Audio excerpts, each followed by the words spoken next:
Broadcasting from the business capital of the world, this is the Podcast Business News Network. Welcome back to the show. We are joined by John Riggio, our architect and our tennis pro, to talk more about his amazing career and, again, all that he's accomplished. We're excited to have him back joining us today here live from, well, he's in my nearby neighbor state. He's in New Jersey. How are you today? Good. How are you doing, Alex? I'm fantastic. John Riggio, the legend, joining us today, and a man who wears many hats. John, tell us a little bit about yourself and career to start. Yes, of course. A lot of times I talk about my architect profession, but today I'm going to continue talking about some stories about my tennis career in the past. I have some nice things to talk about. I'm going to talk about the different levels of the tournaments, how they work. I enter into the tournaments, moving through them. And then I was just going to just summarize some things about last week. Because I just thought about some facts of the past and what had happened.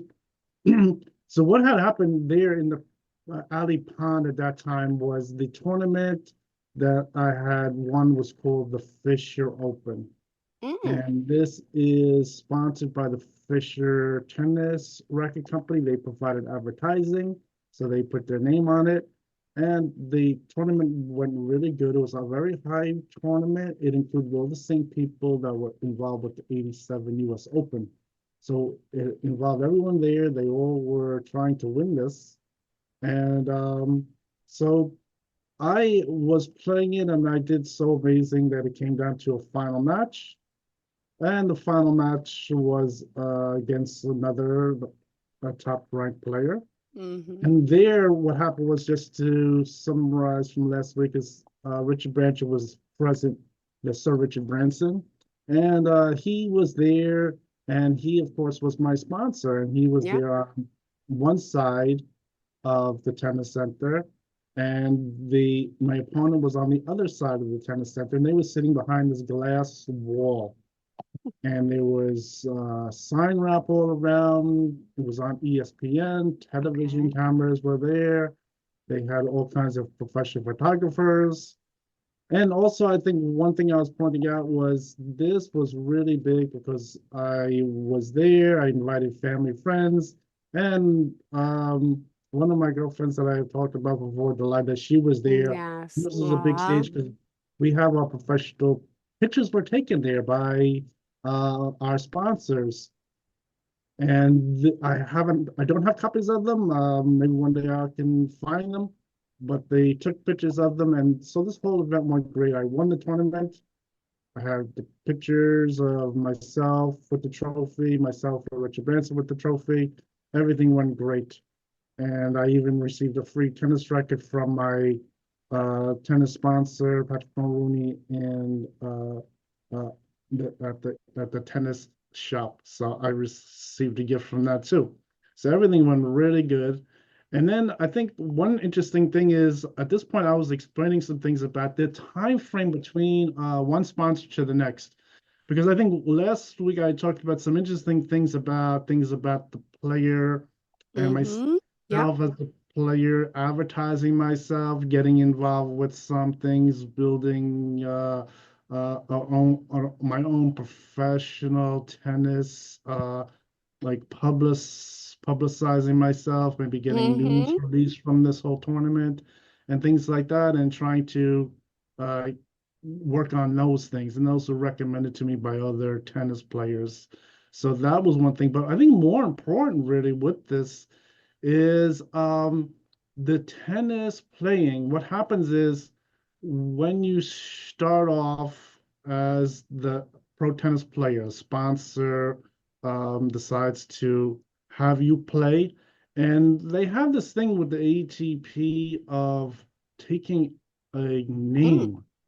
And this has been a big problem over the years. This thing is, whenever they change from one sponsor to the next, they ask for a new tennis name, as if I'm a completely new player. The previous player is not there anymore. And somehow, because of that reason, it makes it where I am like a brand new player, starting off, maybe just turning 18. And this causes this whole problem with starting to play through the tournaments. So I think one thing is the tournaments start off, and I have a description. I Sure. wrote a little description of them. Let me just put it on here. Sure. Okay, this is it here. Okay, great. So now let me just move this over. All right.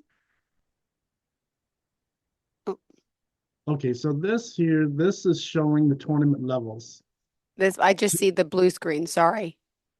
Oh, okay. All right, so let me see. Let's stop the sharing on this. Okay, because this is sharing to a it's what it did is it shared to. Like the regular window screen, it was up. But I saw the notes before that, so Oh, okay. like if you hit share screen, right, it gives you the option to hit share, and you should pick the application window that you want. But you had it before, so I'm sure you'll figure it out again. It'll be up in a sec. Okay, so what I did here, let me just close this then. Okay, let's try it again. Sure.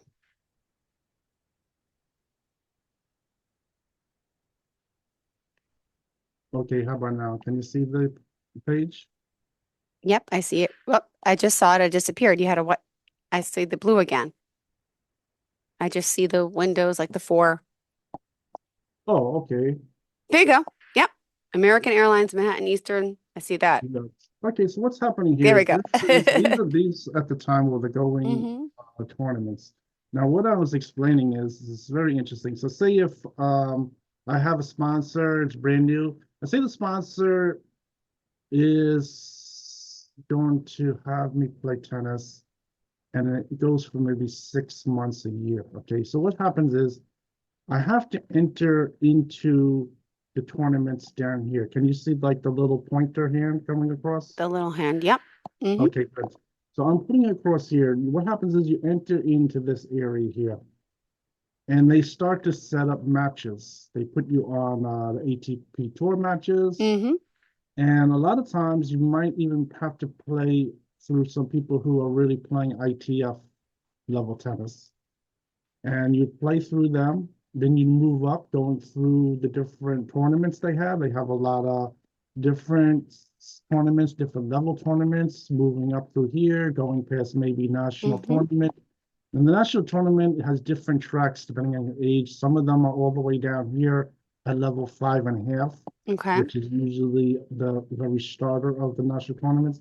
Some of them are more like a pro level, and that leads to the Davis Cup over here. So this is those tournaments. Then you say you go through here, and they have some tournaments called VNA, and you play through those tournaments.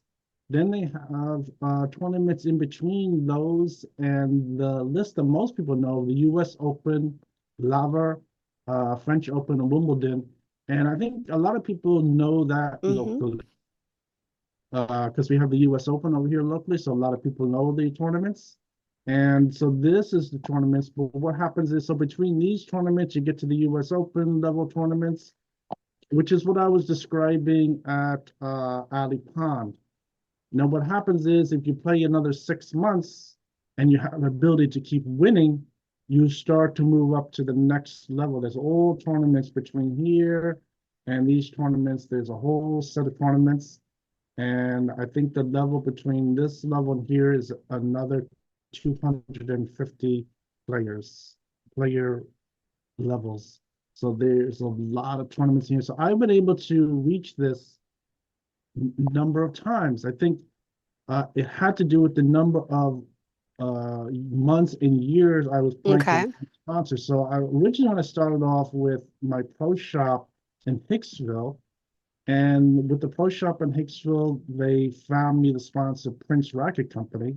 Ooh. Now with those two, I also had, of course, the signed contract with the tennis Yeah. center, Anthony Kingbia. Now that lasted a long time. That was when I was like 13, going all the way up until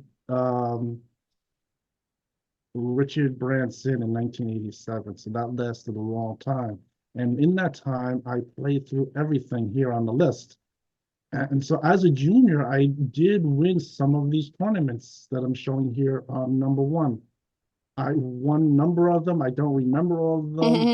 How could There you? are, yes, there are some photographs of me with the trophy. hmm I did win some big ones. I don't remember the names of them. And this is, I think in the news these days, you mostly hear the word Eastern Tournament or Roland Garros have been advertised a lot in our area, along with the tournaments, U.S. Open, Laval, French Open, and Wimbledon. But in fact, the Roland Garros and the Eastern, I don't know if they still are as high, but they're really a higher level tournament. So those Mm. are really higher level tournaments. And so this, to get from playing through the U.S. Open level to head up to these tournaments, it takes more months of playing. And so that's one aspect of when my contract was getting bought from one sponsor to the next.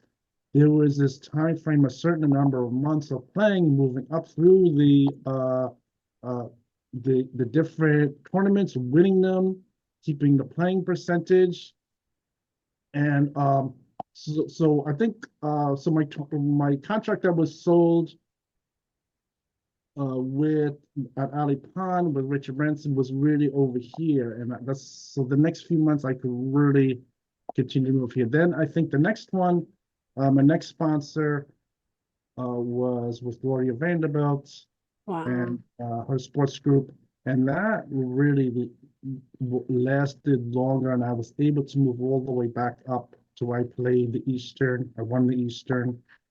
I won all of these. Roland Garros, I had to go, we had to skip that because we couldn't get over to Spain to play that and that particular run of tournaments.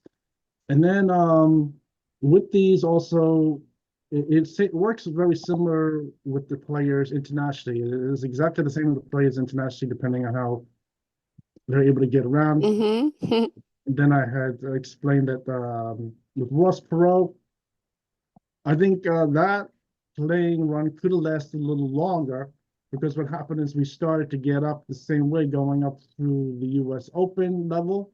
I was winning all of those again. I won all the tournaments with that group again. And then we are ready to head up to the next level with the American Airlines Open, Manhattan Eastern, here London Queens, Paris Burke, and Roland Garros. And I think those, then there's all tournaments in between there too. I have shows hmm the tournaments, all kinds of very nice tournaments. They have the Chicago tournament, Tennessee, Dallas, Texas, Miami. They have a lot of tournaments in that grouping. There's a lot of players going around playing these. So this was really good. So I think that one might have been a little stopped short too. I think instead of getting the experience to go up to these at that point again, I played all those teams in the Pacific instead. So that was a good experience and won those tournaments. They were they nice enough to come here and play me. So those were something new. And but that's really how it works. And I think what happened is uh, at each time we were trying to get games going and started, what happens is hmm it goes all the way back down here again. You start under here, under ITF. Okay. You start off playing some basic tour matches. First, you start off with maybe 3 to 5 warm-up matches that hmm don't even count. And then you would slowly move your way up, winning through here. And I had to do this even when things went from Addy Pond over to the Sutton East location. I had to go all the way back down here. They had me play all of these over again. I played all of them over. And so from the $5 million contract that was sold in 2 weeks, Wow. I started playing all of these, and my sponsors made $25 million in 2 weeks. Oh And my gosh. yeah, they couldn't believe it. That's why I was an amazing player. They couldn't believe what was going on. I was able to play right through all of these, coming right up through these tournaments, winning all of them. And I didn't win every tournament. Every once in a while I'd lose a match. And so I would go through and play all of these, and that was really how it works. So I think each number of months between the uh, playing, Mm-hmm. you had to extend. And I think that I was playing in at the Sun East, and Robert Kraft, who was one of the sponsors, that's what he was wondering about something going on with the tennis playing contract being continued on because Yeah. he was also commenting that for some reason they can somehow stop tennis contract and it doesn't get renewed and this and we have no idea why it wouldn't get renewed. I don't know if you're just playing tennis, you're winning matches, why it wouldn't get renewed. And this is one thing is so if I had a tennis contract and it stopped in 6 months, there's no way to go from all the way here, all the way up to level one and play them in 6 months. You can't really, I mean, you need some more time to really Yeah. build them. And then you would probably think, why would my contract stop anyway? Mm-hmm. So if I'm playing, everything's good, I'm winning tournaments, and there's no problems. I Ah, don't. So you probably wonder why would a player's contract get stopped anyway? So that yeah. was one thing that was starting to happen. Of wondering why my contract will get stopped. Maybe it was people probably trying to stop me so they can win the tournament. I mean, that's one possibility. But as far as I was concerned, that was one issue that was going on. And then the next thing is selling my contract early was, their own decision. They could do it. It's their business. But what happened is I was starting to just look at that whole certain list of tournaments I would play through, and they're sort of stopping it a little early. Yeah. It was stopping it over here usually because most people know U.S. Open level tournaments. But in fact, if you just wait like another 6 months, I get to play all of these in here. There's so many tournaments in between this level and Mm-hmm. this level, and they are all very good tournaments. For instance, I was talking about some other players like Guillermo Villas. Guillermo Villas plays right up Mm-hmm. level. So a lot of players do play from here up to here. Now, a lot of players, what they do is they play from here. Some players were never even a pro as a junior, under Wow. 18 years old. They only became a pro after they're 18. For some reason, people only developed into a pro player when they're older. I was a pro player when I was younger, went through winning all of these, and then as an adult of 18, was able to play through these. But a lot of people, what they like to do is they like to come up to here to this group of tournaments, which are advertised locally a lot, and they don't want to go Wow. any higher anyway. They like this level. Mm-hmm. This level has some nice things about it that they like. They like some of these have taken to some things like building those stadiums, like baseball. So they make it like a baseball event. Yep. And they have some nice things with some advertising, local TV.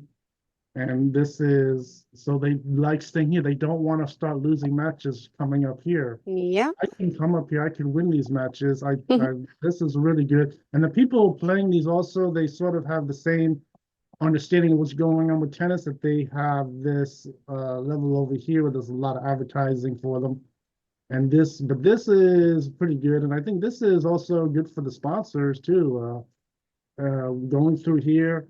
I mean, and doing this, and so this is pretty good. So this is one thing, and I think so that is one thing is about this run through the tournaments, which is really interesting. And I don't know if anyone really visualized something like this. I wrote this down just thinking about it, thinking about the years past and playing these tournaments. I don't know if Mm-hmm. anyone played all of these tournaments. There's only a few players that might have gone all the way through level 5.5. getting from five, taking the 5.5 test and making it into the national tournament is a whole big event for each player to go through something like that. I had gone through that also. That is very interesting. And then when you make it over that, then you play through this whole thing with the going past the Davis Cup and into these tournaments. And the one interesting thing is also is that some people who are playing ITF. Now ITF is a pro league, and just it has more like a minor league. The only thing about ITF is if you are just ITF, they don't want you to play up.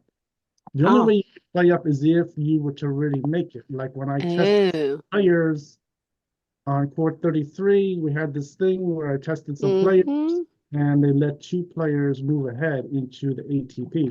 So that Yeah. gives them the ability to try to make it all the way up to here, to these tournaments.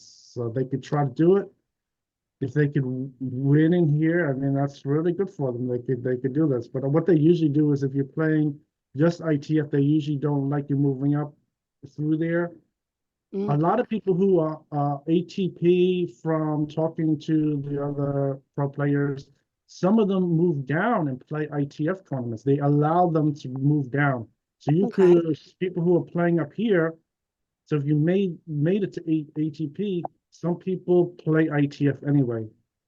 They like playing those ITF tournaments, and they're able to do that in tennis. I think in other sports, I don't know if you see people moving down to play in like a minor league and then moving back up again. So that is another thing that's different about tennis than other sports. So that is one interesting thing. And so that is a very interesting thing. And so what was happening, like for instance, at the Aripan was really keeping the plane going another 6 months or more could really make it. I could start to get into here.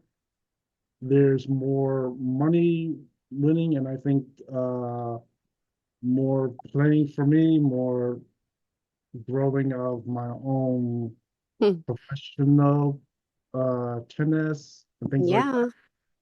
And I think Wow. that was now. So from entering through here, going all the way up, I've been able to do it with a few of the sponsors. Some of them ended a little short. They sold short, and it's up to them. But I don't know if they were aware of this whole thing of going from here all the way up. Now, this whole thing with coming all the way back down here, it doesn't bother me to, if there's like a few months off and I come in here, it gives me a little warm-up time. I get to warm up, and then I get to start to play some players, moving up slowly, which is good. I get to start to improve my playing. My playing becomes much sharper again, and then I'm really ready to start to play these tournaments. I could really play through them very good. I I think this, and that has to do with the strangest thing of when you change sponsors, they want you to act like you're a brand new player. You have a new name. Your old name is someone else, and your new name is this. You're a brand new player. It's the strangest thing. I don't know what is the story with that. It's really strange, and I think years ago, I think talking to my say like my lawyer. I talked to my lawyer, and I think by talking to my lawyer also, I talked to, my lawyer's husband was there, Bill Clinton, President Bill Clinton, and he took a look at my contract, and he was noticing this thing with the names changing, and Okay. not approve of it at all. He Oh. said the same thing. He said this thing with the names, and the names also are names that they are Mhm. pushing on my sponsors, and I have to use them too. It's Okay. not acceptable. So I don't know what the story is. I think that's why at this time I'm just using my own name and just putting everything together. I think from when one sponsor changed to the next sponsor, they didn't necessarily have a complete record of all my class past playing, which is really very interesting. They didn't have a record of my past playing. I Wow. usually have to just describe with them. I didn't have anything in writing myself. I wasn't noting down what Mm-hmm. the playing was. So that was very interesting. And so that is one interesting thing about what was happening at that point. And I think at this point I think there was some notes I was just thinking about the past just to correct what was saying was Sure. Yeah. We just have only so, one more minute left in the show. oh, okay. So at Audi Pond, what happened was I had won the Fisher Open, and then after that, I had won a series of tournaments. I'm remembering some number that we had discussed, and it was really I had won 11 trophy tournaments that Helena Sokova had witnessed there Wow. at the tennis center. She was rooting for me, Of and course. there are photographs of me with the tournaments. And I think there was also a few tournaments that I played in, and they were taking a guess that I was going to lose one of the matches, and then they would have the final over in the tennis center with someone else. So what they did is when I didn't lose the match, Mm-hmm. just told me I'm not allowed to play in the tournament anymore. They want someone else What? to win it. So I think about three of them, they That's an excluded me. honor. Yes. All right. Well, thank you. Amazing. Well, let's talk about how we can contact you, John. If we have any questions, want to reach out? Sure, you can just go to my Facebook page. It's John Riggio, pro tennis player. You could just send me a message, and I have all kinds of pictures and things like that for you to look at. It's really good. Perfect. Well, thank you. Always a pleasure having you here and looking forward to the next time we get to connect. Hopefully it's next week, John. Thank you. Okay, great. Thanks a lot. Bye-bye. Bye. Bye. Are you looking for even more of the podcasts and hosts that you love? The Podcast Business News Network is proud to announce that you now have even more ways to listen live. Check out the MyTuner Radio, online radio box, and Simple Radio apps on iOS and Android, or find us online. Search for Business News Network on mytuner-radio.com, or search Podcast Business News Network on streama.com and onlineradiobox.com/US. Take your podcast on the go and don't miss a minute of the action.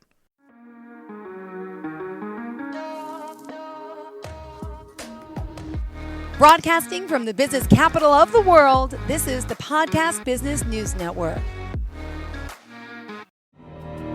For nearly 2,000 severely injured veterans, everyday life has become filled with barriers. Day-to-day simple tasks can become pretty daunting. I have to carry my chair up 2 flights of steps or have somebody do it for me. What scares me the most is just the falling. When I'm struggling with my house, I think, to have that one great barrier just knocked down, it's crucial. Home for Our Troops is a wonderful nonprofit that builds a Mortgage-free, fully adaptive, handicap-accessible house. And there's no catch. It'll be our very first home that we've ever owned. This is a game changer. This is where your life begins again. We need you to join us in completing this important mission. Please visit hfotusa.org and help build homes and rebuild lives. Because of you, everything's going to be okay.